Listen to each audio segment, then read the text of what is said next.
It was discovered by the Magellan 3D scanning team that the forward port railing was starting to fall off.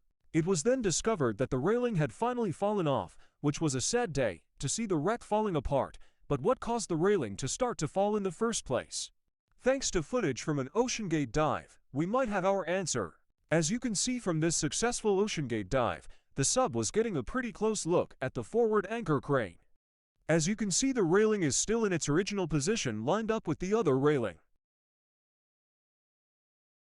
But later in the footage we can see that the railing is now pushed out to where it had been when it was 3D scanned by the Magellan team before.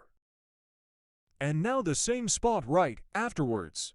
We can also see that the railing is now freshly cleaned off of rust where the sub might have hit, where other sections of railing are plenty covered with rust and rusted white paint. Unfortunately, it sounds like PH Nargeolet was piloting the sub as well, if this was the case, which it probably was. I'd like to think this was more than likely an unavoidable accident, probably brought on by the incredibly unpredictable underwater currents that would have been pushing the sub around.